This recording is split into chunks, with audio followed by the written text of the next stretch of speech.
Ladies and gentlemen, good day and welcome to Macfos Limited H1 FY24 earnings conference call.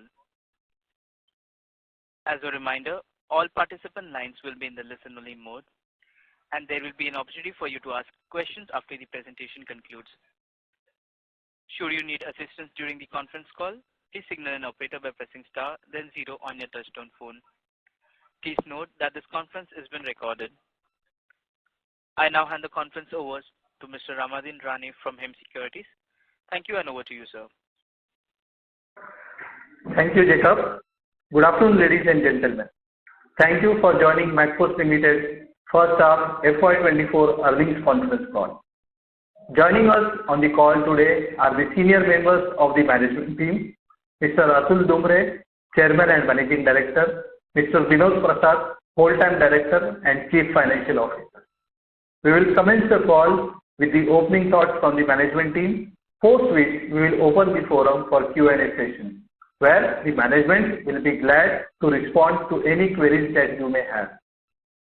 At this point, I would like to add that some of the statements made in today's earnings call will be forward-looking in nature. Such forward-looking statements are subject to risk and uncertainty that may cause actual results to differ from anticipated outcomes. Now, I hand over the call to Mr. Atul Dumbre, Chairman and Managing Director of the company, for his opening remarks. Thanks, and over to you, Atul sir. Yeah, thank you, Raniji. Hello, everyone. Thank you for taking out your precious time for this call. Dear shareholders, we are delighted to present the financial results for the first half of FY24, which showcased a robust performance. In this period, we achieved a revenue of 53.55 crore, EBITDA margin of 6.09 crore, and PAT margin of 3.87 crore. This signifies remarkable growth with a 50% increase in revenue, a 30% increase in EBITDA, and a 33% increase in PAT compared to H1 of FY23. Our aim for FY24 is to maintain this momentum and targeting a 40 to 50% growth in the revenue while keeping our PAT margins in a range of 8 to 10%. In H1 of financial year 24, our PAT margins stands at 7.23%, which is slightly below H1 of FY23, which was 8.09%, and our internal projection of 8%. This minor variance of PAT can be contributed to easing of semiconductor shortages worldwide. So basically, due to semiconductor shortages in year 2021 and 2022, prices of semiconductor have gone significantly up. But from the start of 2023, the prices are coming down to their normal values. So the items that we sell were procured at a slightly higher prices, but we have adopted to changing market conditions and selling these items at slightly lower gross profit margins at reduced prices, as prices have declined subsequently.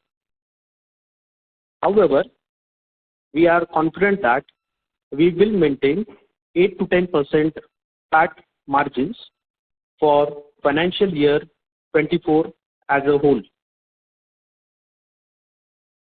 I would like to draw your attention on some last year performance data.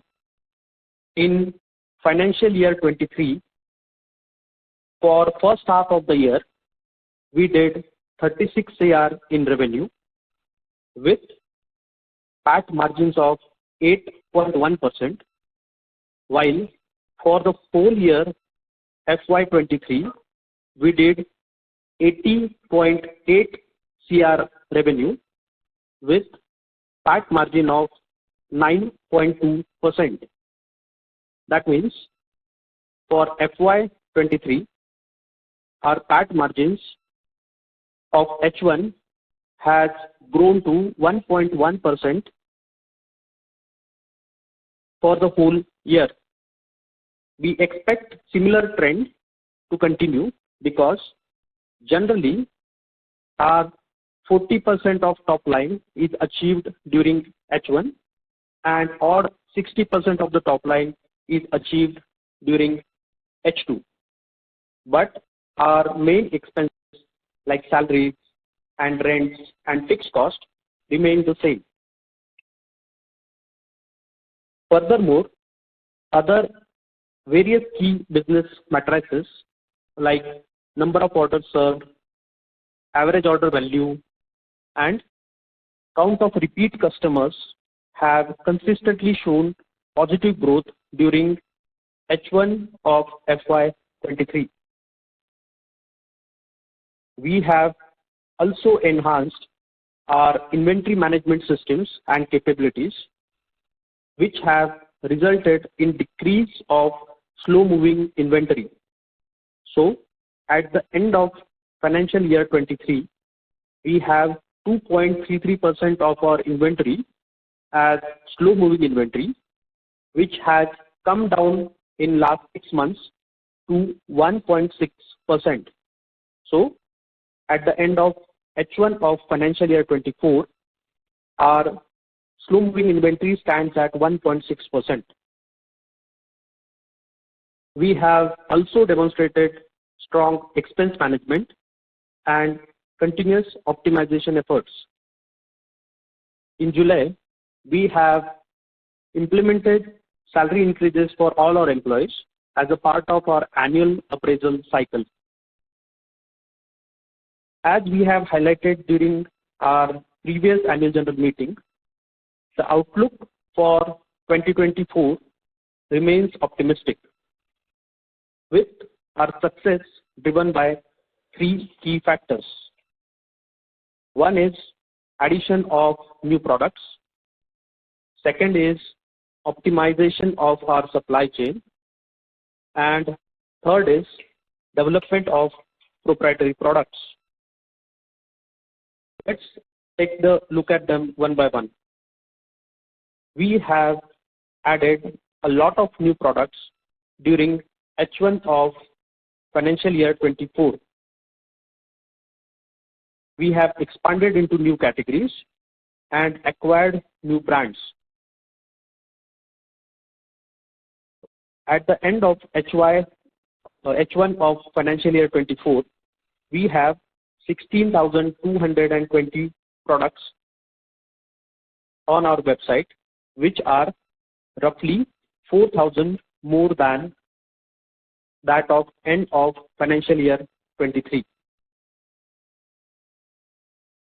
Increasing this product count is a step ahead in becoming comprehensive solution provider for electronics hardware in India.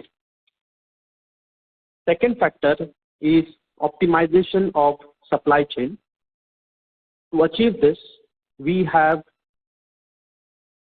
registered a new wholly owned subsidiary, Noozan Technologies Limited, which has been established with one thing in mind: to streamline our import supply chain.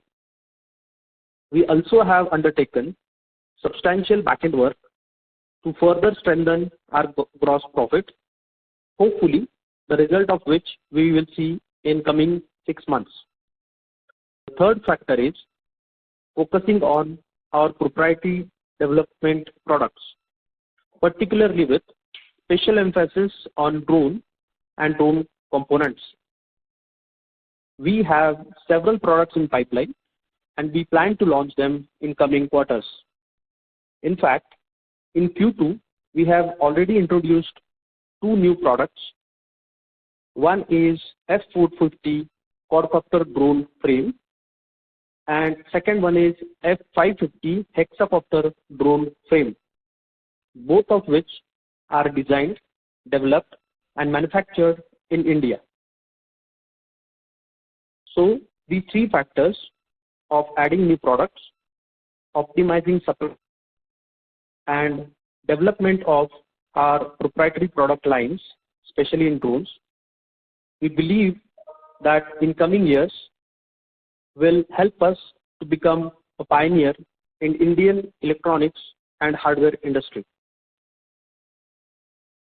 That's it from the management side of presentation.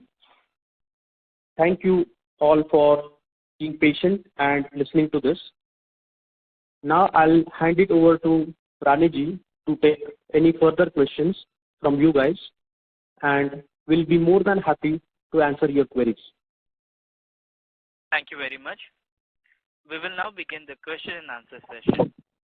Anyone who wishes to ask a question may press star and 1 on their touchtone telephone. If you wish to remove yourself from the question queue, you may press star and 2. Participants are requested to use handsets while asking a question. Ladies and gentlemen, we will wait for a moment while the question queue assembles.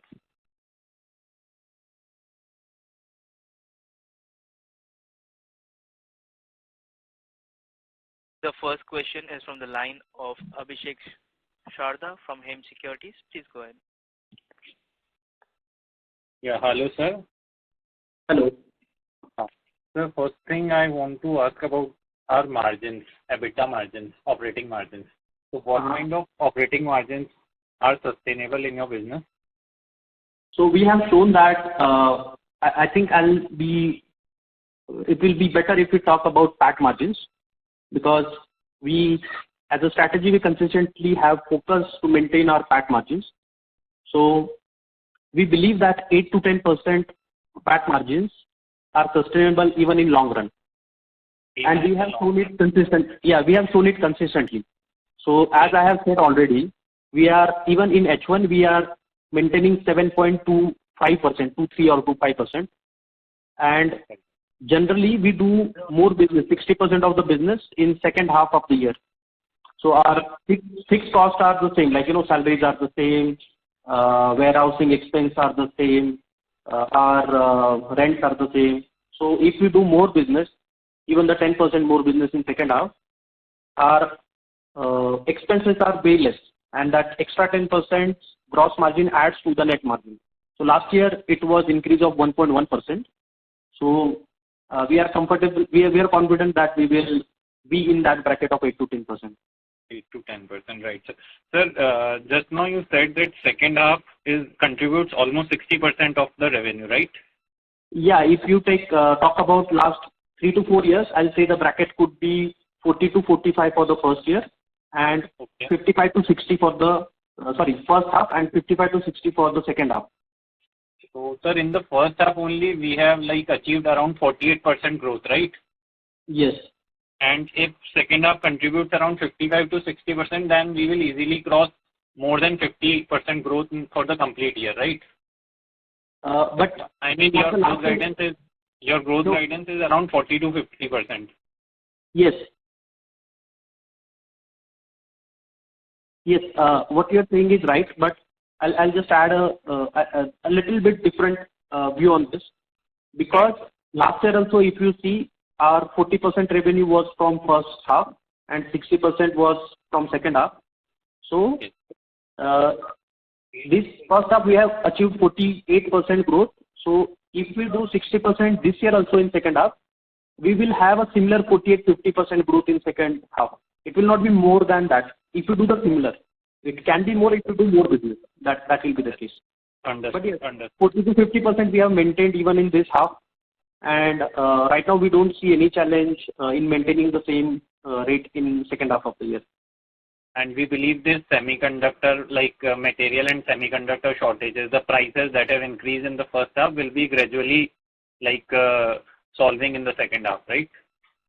Yeah, actually prices have gone down. They are not gone up, gone down. So what happens is we procure a material and the material gets delivered to us in 30 to 60 days. So let's say we purchase a product at 100 rupees, but by the time we receive it in warehouse, because the prices are going down, the cost price has reduced, let's say by 2 rupees, 98 rupees. Right. So now we do our profit margin calculation by 98 rupees. So that 1-2% difference we try to absorb, not to pass on to customers because we want to be competitive in the market. And that effect, we believe that effect has worn off to most of its extent. But yes, it will continue maybe 3 months, 4 months max. So the prices will normalize. Again, you are never sure. There are wars going on, oil prices might go up and the prices might go up again. But right now we see that the worst has already passed off, so nothing to worry. And sir, this like 40 to 50% growth we are looking in long term also for like next 3 to 4 years, right? Yeah, as I always say, my short term view is of 5 years, and we believe that for 5 years we can maintain this growth. Maintain this growth, right? So one more thing, like what is the contribution from government orders in this first half, if you can quantify? I do not have that data handy with me, but if I have to give a shot at it, yes. It will be around 5 to 7%. It has increased compared to last H1. There is like at least 2-3% increase because we are focusing on we are putting extra effort and focusing on government orders. But yes, sir, this number has gone up. If I remember, sir, I think in the last phone call you told around 7 to 8% of the revenue comes from government orders. I really don't have those numbers handy. If you want, you can just mail us because we will just reply to the mail and give you the exact figures. One thing is sure that our government orders have increased, like the percentage in the revenues. It has increased. And sir, any comments about debt reduction? Like, are we looking to reduce debt? I'll pass on to Binod for this answer. Hi.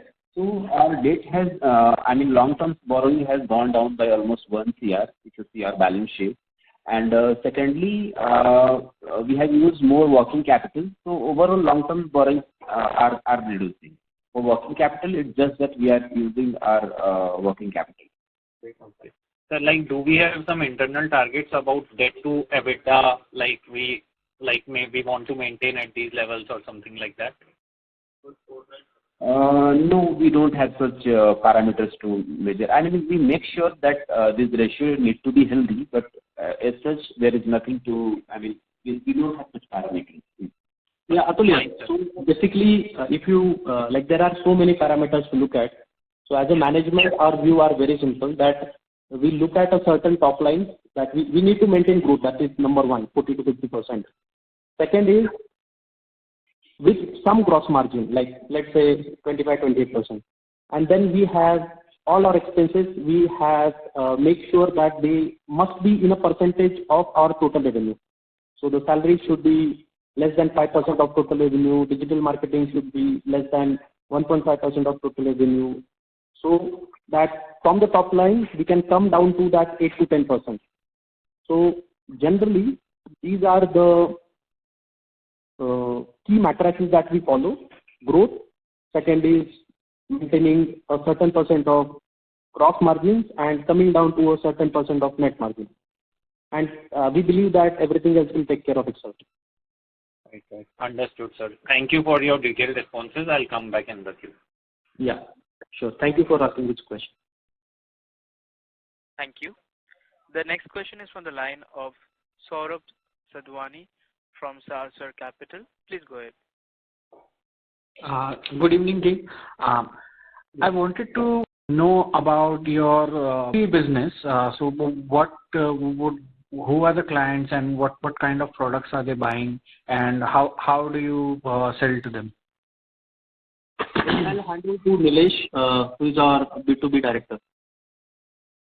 Yeah. Hello. Hi, this is Nilesh. Currently, our B2B contributes to 56, the H1 that we have reported. So 56% contribution comes from B2B business. B2B business, our main clients are in the field of drones like General Aeronautics, then Asteria Aerospace, then in the field of one more Karman drone is there. So these are the drone segment, which is one of the key driver of this B2B business. Then there are automation companies like Shell Technologies. Shell Technologies is one of the customers. Then government contribution from the government orders is also increasing in B2B. We classify our government revenue as a B2B revenue only. Okay. So Okay. so these are our main customers. And once you say government, then there are various PSUs and R&D labs like CDAC, ISRO, DRDO, and there are various IITs and NITs. So cumulatively they contribute. Their contribution has been increasing in B2B. Okay, and they buy through your website, or is there any other sales channel for B2B? Okay, so the sales channel of B2B, how it works, I will just explain briefly. Okay. Whenever such potential B2B customers, when they are doing prototyping, they first order it through B2C segment. Okay, they prefer that route because that is faster. And in prototyping, you always want to save time. So once we receive the orders in which the customer has already given us their GST numbers, then we pass on that data to our B2B team, which is highly filtered and very qualified data. And those, then we have a B2B team of 30 people roughly. So they then they contact those customers. Some of them get visited. We try to understand their requirement in a better way, and potentially that team helps in increasing the ticket size of those B2B customers who has already placed B2C orders. So we cannot look at B2B and B2C business as a separate unit. It's a single entity in which B2C platform is used to generate leads, and those leads gets converted to sales order by our corporate team, which is B2B team. Okay. And the second thing I wanted to understand, that what is your strategy with your proprietary products? Means how are you deciding that what products you need to build, and whom do you target for these products? So, hey sir, Atul here. So basically for our proprietary products, we have 3 different brand activities. One is Orange branded products. So those are basically OEM products. So we have the brand ownership. Smart Image are the line of products, electronic products, I'll say, and we have a design development team in-house to develop those products. And Easy Make are mechanical products, so different types of wheels, couplings, brackets, etc., frames, drone frames. So that is for mechanical. So for electronic development, we have one brand. For mechanical development, different brand. And OEM products, we have third brand. So all combined is our own products.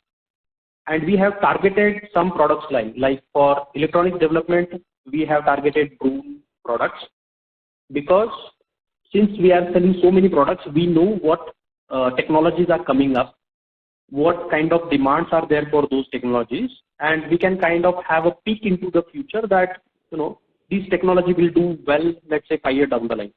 So that is the main agenda of deciding which technology we want to focus to build our own product. That is one way of looking at it. Second way is, since we are selling so many products, we know that for what kind of product there is demand in the market, but there is no product available. Like for our Smart Image products, we realize that the motor drivers, DC motor drivers are not available easily in the market. So we develop those kind of products. So generally we want to have a go at technologies that we believe will do good over 4-5 years, and the areas where there are some lacunas or empty spaces in the market. Okay. Okay. Thank you for your detailed answer. Yeah. Thank you, Saurabh. Thank you. The next question is from the line of Gunit Singh from CCIPL. Please go ahead. Hi, sir. Thank you for the Hello, So looking at the guidance that you provided, can we say that we can, conservatively achieve 120 CR plus top line in FY24 and 10 CR plus PAT? I will not like to provide any fixed number for future forecast. However, what we have said, we'll stick to that we want to maintain the growth rate of 40 to 50%, and we want to maintain the PAT of 8 to 10%. Now, I'm sure you guys can do the calculations, but yes, as I do not want to present the exact numbers as it will be wrong. All right. So, what percentage of products sold on our website are manufactured in-house by us only, our own brand? So the 3 brands that I just explained, Smartelix, EasyMake, and Orange, those 3 brands contribute to 10% of our revenue as on today. Okay. And all the other products sold are from third-party brands? Yeah, so we are authorized channel partner or authorized distributor for more than 140 brands worldwide. And generally, the other products sold are from those brands. But we always ensure that more often than not, we are authorized channel partner, because that is the way we can secure a long-term relationship and a long-term business. All right, got it. And sir, what gives us the confidence to grow 40 to 50% annually for the next 4 to 5 years? I mean, what are the main drivers of growth, and what are the main challenges that you see for us going forward? Do we have any other competitors in the space? What are the main challenges going forward? Okay. So we do not have any apple-to-apple comparison which have such a big, huge product line and which have more solution-based business than product-based. So we consider ourselves a solution provider, because a customer do not want to buy a drone motor. He's trying to build a drone. So you need to have a comprehensive portfolio of products and technical understanding of which product will go with which. So there is no apple-to-apple competitor, number one. Second, our confidence of growth comes from 2-3 things. One is, if you look, electronics is entering in every part of our life. Let it be automobile, let it be Wi-Fi related things, internet connectivity. So everywhere electronics is getting embedded into our everyday life. It is increasing rapidly. Second thing is, there are government policies which are intended to support manufacturing in India. And the more manufacturing in India goes increasing, the more requirement for these parts will go, and the more companies who are trying to develop their own products in India will grow. Thirdly, we see some of the international players, which are Arrow Electronics, Mauser Electronics. So their business model is basically, they have a warehouse in some country, something like Singapore, where their income tax free zone, and they have almost 3 lakh to 10 lakh products in their portfolio, and they ship those products worldwide into multiple countries. So we believe if those guys can have 3 lakh to 10 lakh products today, where we are standing at around 16,000-17,000 products, why can't we multiply that product number to, let's say, 1 lakh 5 years, 6 years down the line? And why can't we increase our business 5-6 fold when government policies are aligned with it? Overall market for electronics is aligned with it. So that is a very simple, I'll say, belief from our side that yes, this will happen. All right, sir, that is great to hear. And what are the main challenges that you see yourself facing, potentially? So currently, we do not see any threatening challenge such as that, this will happen. So we are confident that group. In our business, I think the biggest challenge is management of your inventory well and management of your cash flow well. So that we have done already, that we have set up systems and we have our own ERP software. So this is perhaps the most hidden and very important part of our business, that we have, even today we have capability of managing 1 lakh parts through our ERP systems. And the decision to which part to purchase, when to purchase, what quantity to purchase is automated even today for us. So that software part we have developed since 2017, and it helps us to maintain that inventory rotation period of 2.5 to 3 months. So we rotate our inventory every 2.5 to 3 months effectively. That is, I think, the biggest challenge in our business, and we have solved it already through our robust IT. We have in-house team and we have developed our own software to solve that problem. All right, so that is great to hear. And sir, I'm new to the company and not very familiar with it. So I mean, just to get a brief sense, I mean, what kind of customers do we have? What kind of customer profile? What kind of customers are our targets? I mean, are those the people who are looking for some intermediate products to build something on their own, or are they like end consumers of the product? And I mean, briefly, how would you describe, what you do and your... Yeah, so briefly, we describe ourselves as a solution providing company for electronics hardware. So what we do is, whenever there is people, so might be an individual, there might be a startup, there might be some people from education segment, or there might be some corporate who are trying to develop their own product into electronics domain. So those are our customers. And when they are looking at a product, I always give this example. When a customer is looking at a product, he is not looking for a drone motor.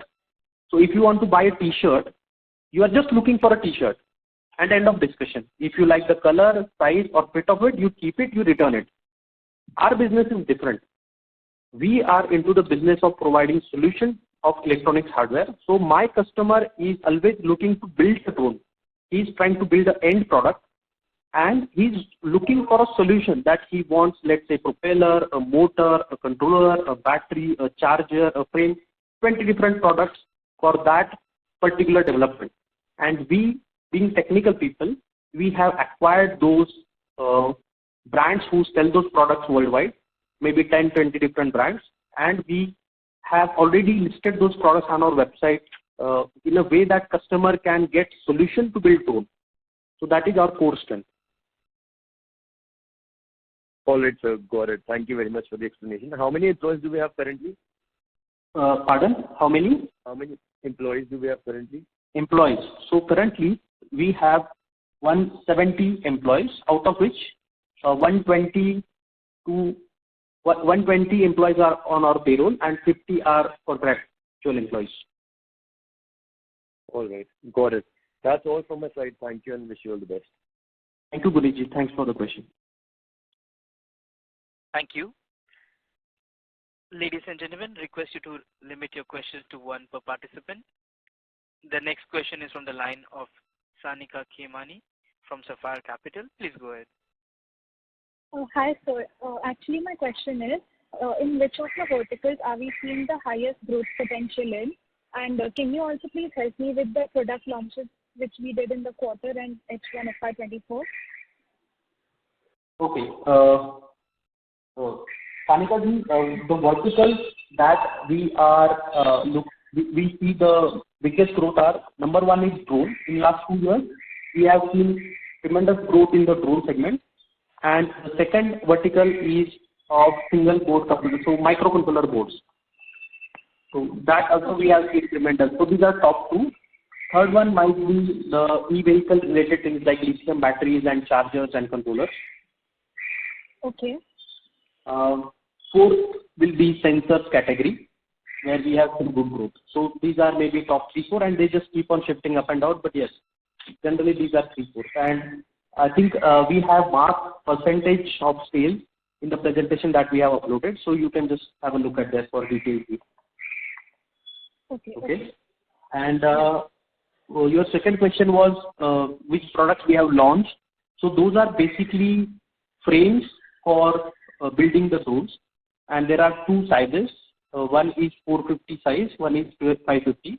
450 size is for quadcopter drone, 550 size is for hexacopter drone. Okay. Okay, and if I may ask one more question, like who are the competitors for us? So as I said, there are no apple-to-apple competitors which are doing same business.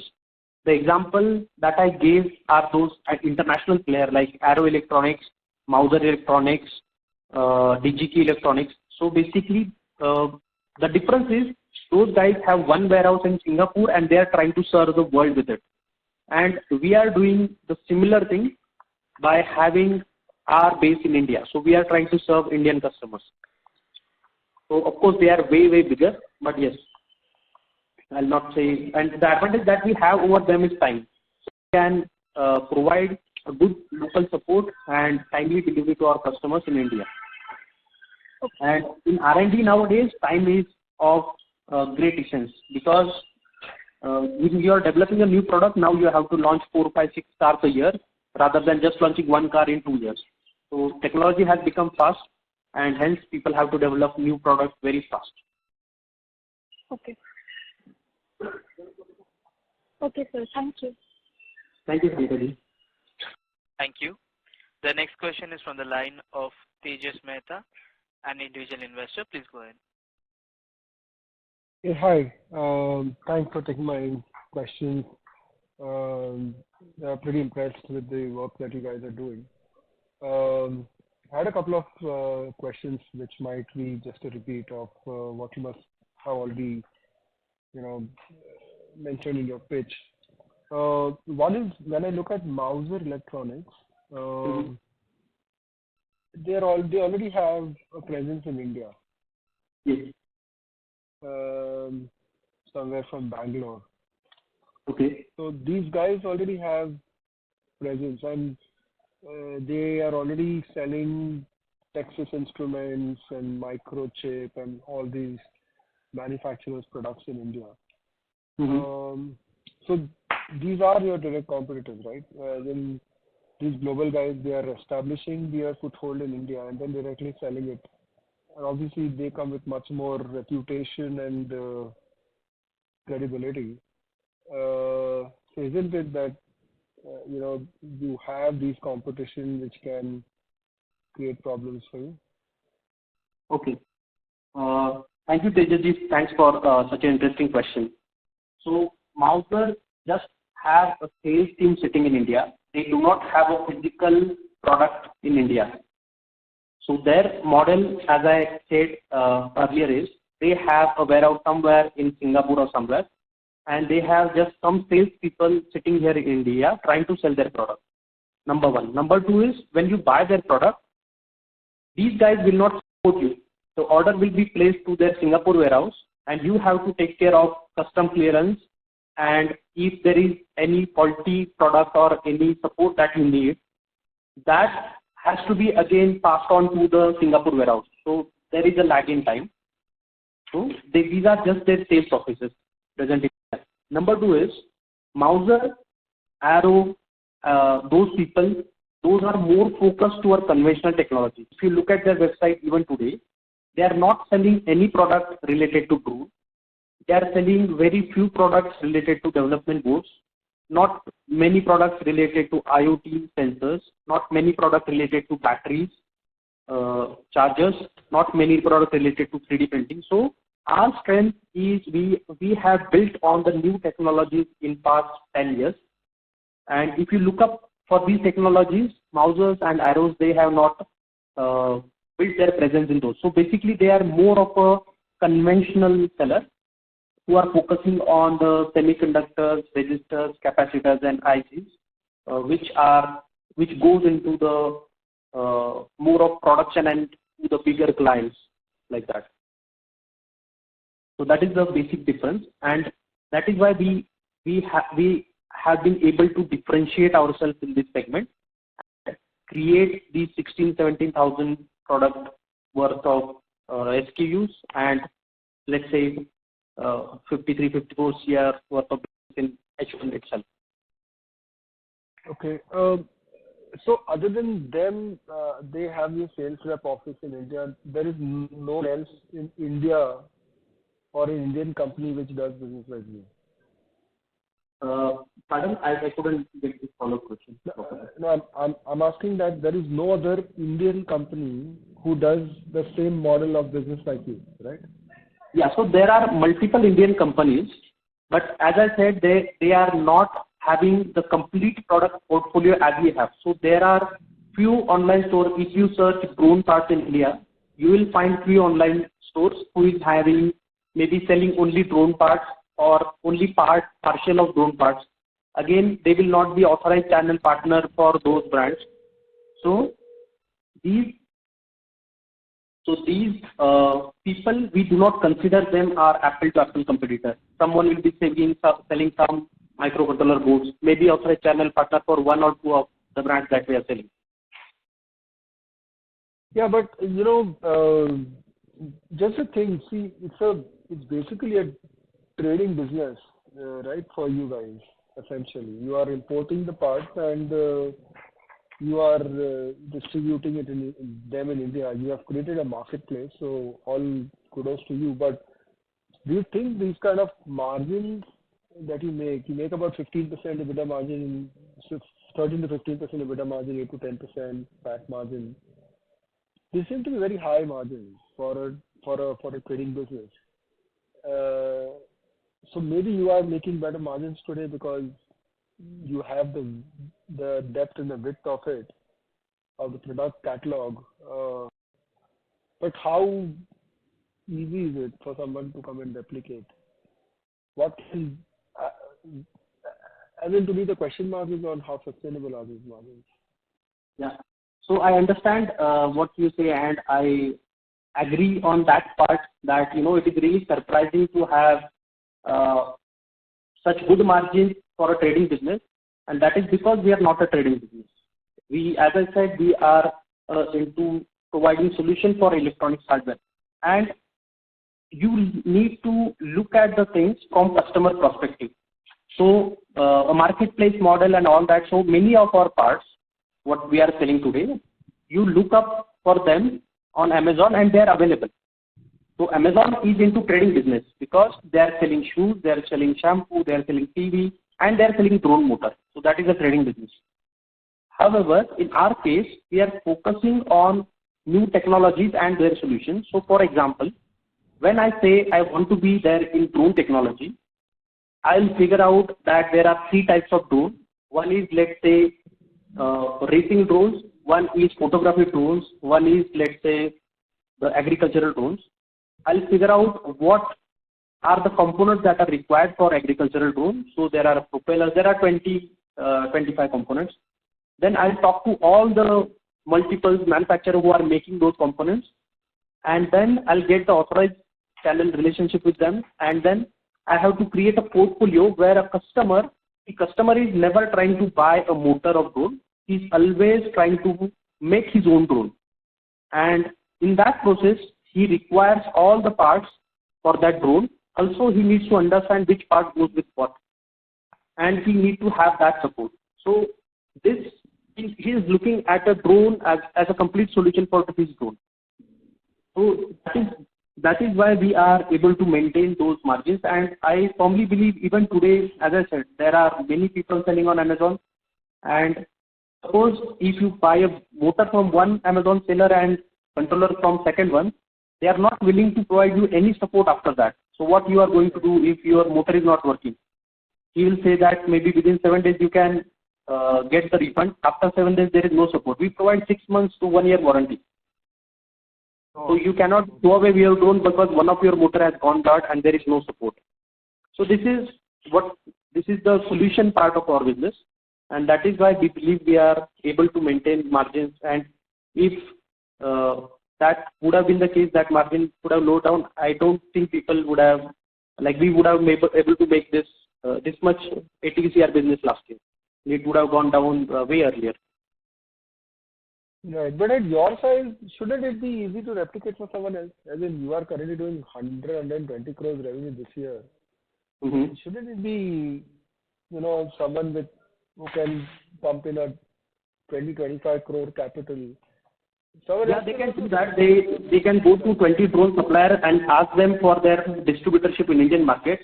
But let's forget about our business. Let's say tomorrow you have good capital 20 CR, and if you go to Tata and say them that I want distributorship in every capital of every states of India, will they give it to you? Depends on my background. They are not going to give, because they have set up distributor channel since last 10-15 years. They have established a good relationship with them, and as a company you don't want to suddenly break all your relationships, because in future nobody will trust you if you do that. So if you go with a lot of capital to 20 different drone suppliers, they will say that we currently have good distributing channel in India. Maybe one or two will give you the authorized channel distributorship. We have built this over last 10 years. So people have heard about drones in last 3 years. We have had our first drone supplier onboarded in 2016, even before that, 15, I guess, for batteries. So it's a process you build over the period of time. You contact suppliers, you get 1 and 2, and you contact them when the technology is at its nascent stage. Currently, we are focusing on technologies like RISC-V controllers, but I'm pretty sure nobody from this audience, at least, maybe 1 or 2 have heard only about this technology. From 4 or 5 years down the line, it will be big. So we contact those suppliers at nascent stage, get the distributorship, over the period of time, build the relationship, and nobody can just come when the technology, now everyone is talking about drone. But nobody is going to give you distributorship, like not everyone, at least 1 or 2 may, but it is really hard to build that comprehensive product portfolio, and customer cannot do without it. You cannot get drone motor distributorship, but it's not of no use to customer. He wants to build the whole drone. Got it. That is what differentiates us. Got it. So I'll just start to take 2 more questions, and then I'll pass it on. Number 1 is, you are mentioning a lot about drones, right? But drone is only 22% of your business. There's a lot more other business that you have, right? Yeah. And at the same point of time, you also mentioned that you are a total solutions provider, within which again you have given the examples of drone, right? Are you also a solutions provider for any other electronic? So if I can talk about technology like 3D printing, but my problem is very few people know about that technology of 3D printing in general. I'll say general non-technical domain. So let me ask you that, like drone, right? How many say full solution provider, if you for how many products? Yeah, so if you come onto our website, there are 12 categories. All our 16,000 products are distributed into 12 different categories. So one is drone, one is 3D printing, one is IoT and wireless. So there are 12 different categories. And if you have to PPT as well. Yeah, that's mentioned in the PPT as well. Yeah. So you can just visit our website, and on the home page there are 12 categories which we have categorized our product in. So those are the technologies that we generally do. So you give the entire solutions for all of these categories, right? Yeah. So that is the intent, to give the whole solution for these categories. All the parts that you need as a end product developer or end product manufacturer. And the other thing is that your ticket size per client is very low, like 3,600 rupees. Say if someone is looking to build a drone I think will cost somewhere in the range of maybe at least 40,000-50,000 rupees probably. Yeah. So this, because we are operating online, so the customers who are corporate customers, for them our average ticket is around 35 to 45,000 rupees. I'm not sure. Let's take our ballpark of 40,000 rupees. So that is for our corporate customers. And because we receive a lot of small orders, so if a person is trying to build a drone, maybe he'll start small with, ordering some motor and a basic controller, which will be around 15,000-20,000 rupees to try something, and then go on building one over the other. So actual drone will cost somewhere around 40,000-50,000 rupees, but those might be 4-5 different orders from our website. But when that gets converted into a customer whose products is developed, which are our B2B clients, then the average order value is around 40,000 rupees. And we have shown growth consistently in our average order value as well. So when a client is sourcing parts from you, do you help him in understanding that, okay, if you are buying this motor, then only this controller will work with this? Do you give them like a package solution? That is one. Number two is that, so the client obviously is taking parts from, so obviously he's taking parts from multiple brands and assembling a drone. And then basis the prototypes, when the prototypes succeed, he might want to scale up the production, right? Has any of your clients scaled up production, and have you been able to supply the parts for scaling up the production? Yes, we have been able to do that.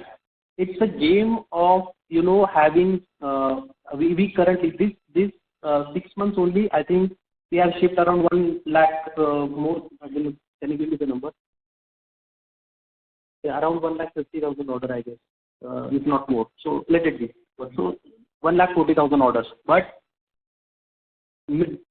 some of those customers will go through the development into the production phase, and we have recently supported a customer for 250 drones order, and we have been consistently supporting customers in multiple quantity orders for the matter. That is why our B2B sales are increasing. 2019, our corporate sales was only 5% of the total revenue. Today it is 56%. That is the testament of what you just asked. Okay, and, so that is one client who is now looking to build 250 There are many such clients. I'm just giving what I remember right now, that one client we recently served 250 drones order, so it was like a big movement for us. But yes, from 5% to 56% growth in total revenue contribution by our corporate clients, that itself says that many of our clients are growing big and buying from us in higher quantities. Otherwise, how can we grow our number to, the percentage sale number to that? Right. Okay. Great. There's much more to learn from you guys, but I'll let someone else also ask questions. Thank you so much. I'd like to. It's fine. You can get in touch with us anytime, and we'll be more than happy to show you around or answer all your questions.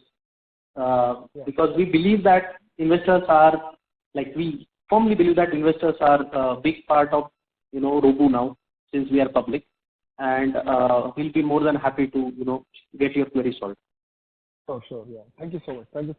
Thank you, Tejaji. All the best. Yeah. Thanks.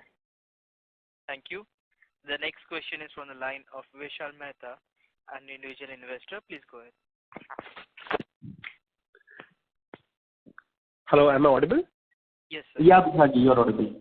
Yeah. Hi, Atul. Thanks for a very detailed presentation and a very good set of numbers. Just, it was heartening to know that, you guys are projecting to grow 50% year on year for the next 4-5 years.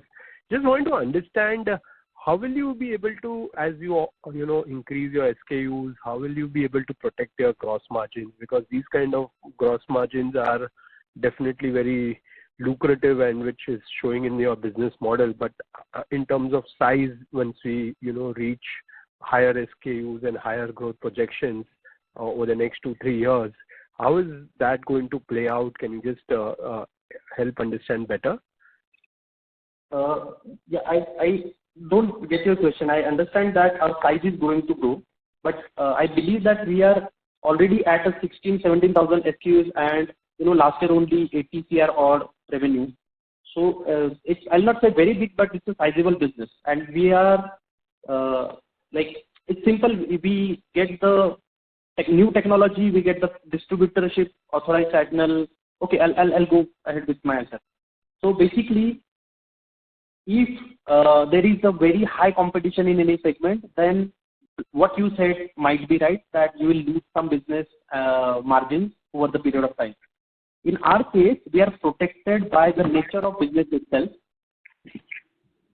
Hello? Yeah. I'm just. Am I audible? Listening. Yeah. So we are protected by nature of business itself.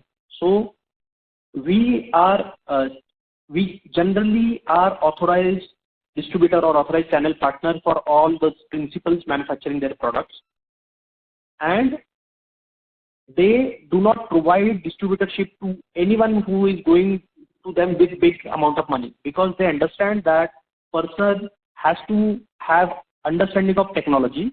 He needs to support customers technically if something goes wrong, and he needs to have a background of dealing in the similar type of products, similar kind of technologies that we have. So generally they choose their partner carefully. It is not a t-shirt where you buy and don't like then return.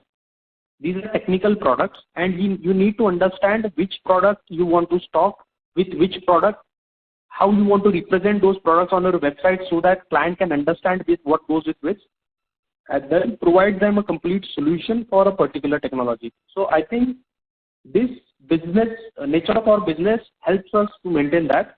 And one thing that we keep on doing is we keep on tracking, let's say, 10 new technologies each year, get distributorship of those principals manufacturing in those, and then get the products on board. So out of those 10, 2, I don't know which 2 exactly, but 2 will grow because electronics is growing and it's coming into daily life. 2 will grow and be very successful technologies for us, like drone has become. 5, 6 will be moderate, like 3D printing today is a moderately successful technology for us, but it is still doing good for us. And 1 or 2 will discard over the period of time. But the key is to get to those technologies way ahead of people, and we have support of our online store to do a free marketing kind of activity for us, because we have almost 5 lakh people visiting our website a month. So I think these key factors, that having a great online store, capability to serve corporate clients. So you will hardly find anyone in India, even these Arrow, Mauser, Digi, they don't have a great website as ours, and they don't have capability to serve the clients locally.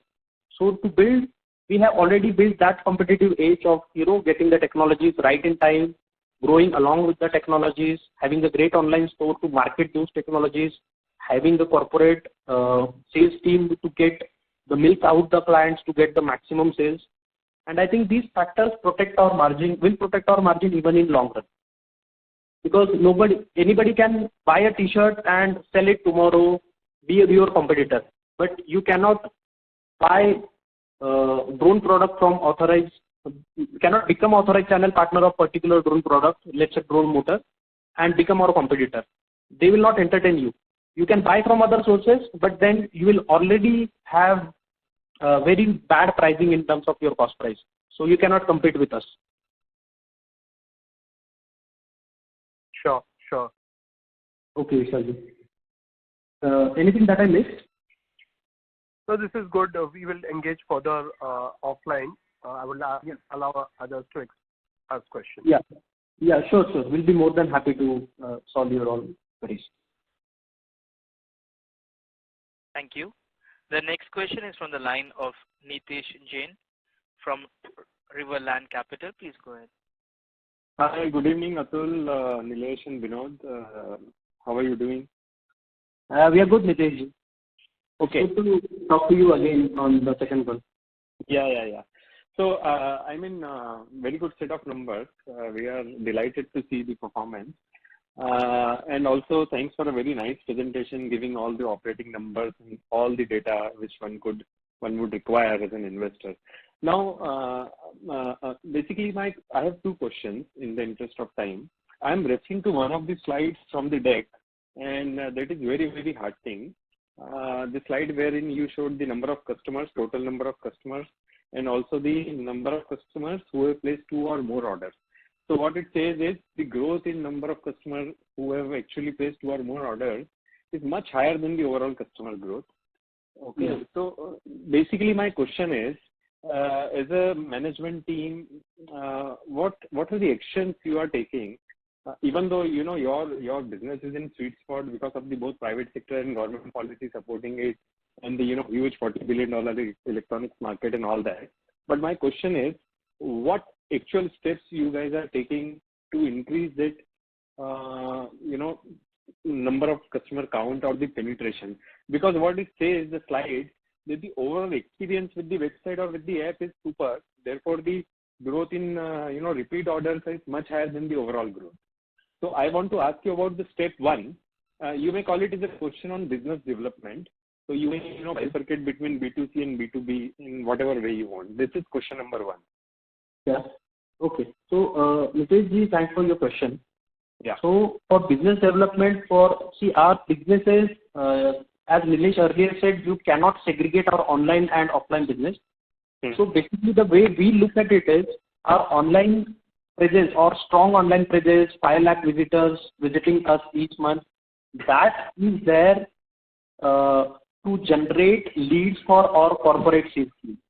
Okay. So to give you a number, 40% of the people who place order online are placing it with GST number. Okay. So those guys are our future corporate customers. Okay. And our online platform acts as a great marketing tool for us itself. So we always focus on marketing our online platform because we know our corporate marketing or corporate sales team will get higher leads. Yeah. Once we market our online sales platform, that's it. And that we do through multiple activities. We do a lot of social media activities. We have a great YouTube channel. We have a great blogging website on our site where we post about these technologies, because our customers, they are not like, nobody will wake up today and say, oh, I need to buy a drone motor. So these technical people, they come through a funnel where initially they are interested into technologies, then they'll learn about the technologies, and later on in some stage they'll buy. So we create a lot of content on blog articles, on videos, which will attract our customers, and they'll know, oh, there is a store called as Robu. These people are having drone parts, having microcontroller parts, having 3D printer parts, and later in the stage when they want to buy, then they'll remember us and then they'll buy from us. So marketing effort 1 goes into, making this customer learn about the brand name Robu and what we are doing. Yeah. And then there are marketing through Google ads and Facebook ads where we, market our products for direct sales. So we market in your website because corporate sales team is taken care of. And we have seen this, I keep on telling this, that 2019 our corporate sale was only 5%, then it increased to 10, 15, 20%, and today we are standing at 55% because we have been able to convert successfully our retail customers or online customers into our corporate customers, and as they grow, they have stuck with us.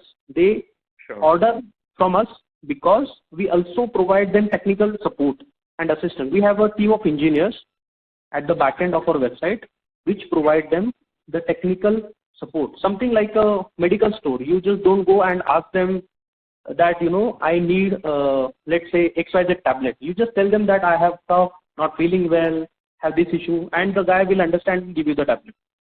Sure. So our story is like that. You want to build drones for agriculture, something like that. Come on our website, you read our blog, see the videos, come on our product, then you'll understand what you need to buy. So got it. So it is commendable that without any great ad spend or digital marketing, you are doing it on your own with the word of mouth, publicity and the brand name of Robu. It's great. And also, I get you, even for the B2B, you are saying that the website remains the fulcrum of the activity. It is the mother, this focal point where even the B2B business gets generated, leads get generated from the same thing, right? Yes, yes. Our website is, we focus on marketing effort, on marketing of website, and that is something which you cannot build overnight. We have built that website, 18,000 product pages, unique pages. We write all our content, we click all our images. we upload all our images, because that unique data has a great value in eyes of Google. So when you're searching anything on Google, more often than not, Robu's website will come up. I'll request the investors to go and search multiple like drone parts in India, buy drone motor in India, buy lithium batteries in India, 3D printing parts. Sure. I'm pretty sure Robu will pop up. And that's a testament to the effort that we are putting in for last 10 years, developing our website, developing SEO, developing those pages, creating content. So, and then we are able to convert some of those clients into corporate and, get the more revenue through them. Perfect. And Atul, I have a second question. This electronics parts market is huge, okay, in India. There could be, as you said, globally, it's a very big business. There could be a million SKUs and million, products which can be there. But at the same time, from the discussion and also the past performance of Macfos Limited, it seems that you guys are rather focused on the margins also, right? So my question here is, when you add more SKUs, is it an internal criteria that you want to add new technologies, new SKUs, new product, but at the same time you don't want to sacrifice that whatever 25% gross margin or 8 to 10% net profit margin? You just don't want to add product for the heck of it just to increase the number. So is it a major criteria internally to add technologies on your platform? Yeah, we want to keep on adding products like this. H1 itself, we have added all 4,000 products on our website portfolio. Yeah. However, whenever we add new products, we sell them with the margins that we are comfortable with, which are 25-28% gross margins and expecting to maintain 8 to 10% net margin. Okay. So if the product is not selling at that margin, then it's of no use for growing the business for us. So our criteria is simple: we'll add the product, we'll keep the margins that we believe that we want to maintain, and then we try to sell the product. Yes, there are some cases where we'll sell the product at lower margin initially because my buying volumes are less, and I know I'm buying 20 quantity today, but soon as I hit the mark of 100 quantities, my margins will be taken care of. And I want to test the market for those 10 products. There is no point selling only 10 quantity at a higher cost. I'm not going to earn anything out of those 10. So for testing small batch, we can do at a lower margin. But yes, ensuring that when we grow to a certain quantity, I'll hit the margins that I want to do. Perfect. Thank you very much, and all the very best to the entire team. Thank you. Thank you, Nikhil.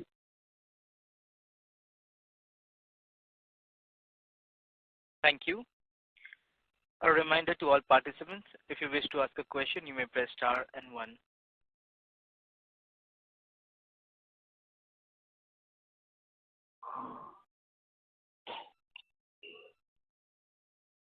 The next question is from the line of Rohit Poti from Marshmallow Capital. Please go ahead. Thank you for the opportunity, and as always, thank you for being so detailed and patient with all your answers. Just one question from my end. You incorporated a manufacturing subsidiary, right? So my understanding was that we will always outsource manufacturing, and our focus will be our website and our inventory management and our backend software. So is there a change in thought process in the top management and on manufacturing by yourself? Thank you, Rohitji, for asking the question. So we have registered that new subsidiary, Macfos Electronics Private Limited. As I told you earlier, the Orange brand, SmartElect brand, and EasyMake brand, those three are together doing 10% of our business. And we know that there are benefits for the manufacturers in income tax.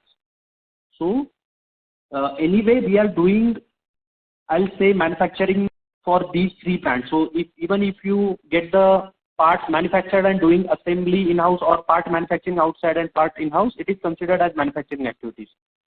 So for those especially for SmartElect and EasyMake product, we can have tax benefit through this company in long run. And when the quantities or the volumes for these products will go, it's obviously will be a financial decision. So for example, tomorrow I have to assemble PCBs in-house. My PCB assembly activity has to grow to such a year such a volume that it makes financial sense to do that in-house rather than doing it outside. And this is the last year to register a manufacturing companies to get that income tax benefit. So currently the business on that particular company is nil as on H1 2024. But sure, in future, why not? I mean, there are tax benefits. So we have registered a company and some activities we will, like 3D printing service business we are currently doing. It's manufacturing. We have 3D printing machines in-house already. So those kind of manufacturing will take where first it has to make financial sense that it is more cost efficient to do in-house than outside. And then we can take that benefit through this Macfos Electronics Private Limited. Perfect. No, that's it from me. Thank you so much for your time. Yeah. Thank you, Ruchi. Thank you. The next question is from the line of Sanika Khemani from Sapphire Capital. Please go ahead. Hi, sir. I wanted to ask if we have any new product launches in our pipeline and which vertical are they going to be in? Yes, there are. As I said into my presentation, there are product launches in our pipeline which will be launched in next quarters, 1 or 2 quarters. And as I already said that we are focusing currently products related to drone. So those will be focused drone peripherals, accessories like that. Okay, and like, do we have the number? Like, how many products are we looking at? I would rather not say anything about that because since the products are in development stage, so it will be wrong to comment on that right now. Okay. But yes, what I can comment is we have clear focus on those 4-5 categories, and for electronic product development, we have clear focus on drone, and we are building in this direction. You'll see some products from some other categories as well, like sensors and microcontroller boards. So 4-5 categories that we already mentioned. But yes, you'll see in 1-2 quarters more product launches from us. Okay. Thank you, sir. Thank you, Sanika. Thank you. The next question is from the line of Kunit Singh from CCIPL. Please go ahead. Thank you for the follow-up. Just one last question. So for our 3 brands, we manufacture the products in-house or are they contract manufactured? Okay. So for our 3 brands are Orange, other 2 brands are SmartLex and EasyMech. So the difference is Orange brand products are manufactured in some factory as per our specification, and we just get them under our brand. So Orange brand is our own registered trademark brand. So we have brand protection for Orange branded products. We do not do any design development activities for those, other than, let's say, specifying our capacities that we need, or maybe connector size, connector length, connector types, or other similar things. For SmartLex and EasyMech, we have design developed team of mechanical engineers and electronics engineers, I think 15 to 16 people now in-house. And those people design the product. So let's say the drone frame that we have launched, that was the design that was designed in-house, and we have third-party suppliers to develop the mold because I don't want to put up mold manufacturing setup for just one product. We got the mold developed, then second supplier will do the production of using that mold for us. So there are vendors, and the assembly of the drone frame will happen in-house. We have 2 people doing assembly for us in-house. So this will be the structure for SmartLex and EasyMech, that we do not, because there are so many technologies. One side we are making PCB, one side making some mechanical parts. So we want to have the IP as in design of the parts. It will be too much capex incentive to have, a mold making machine and a CNC machine and PCB making machine in-house. So it's a financial decision. Maybe we can have an assembly machine when it makes more sense financially for assembling PCB. But IP, like the design, our team do. They look for what customers are looking at in the market where there are lacunas. They'll figure out that, design the product, then we get manufactured, assembled in-house, and then launch the product for smart release and implement. That is the process. All right. So basically, designing and assembly would be in-house and manufacturing would be outsourced. The parts would be manufactured outsourced. All right. Got it. That's all from my side. Thank you. Okay. Thank you, Guruji.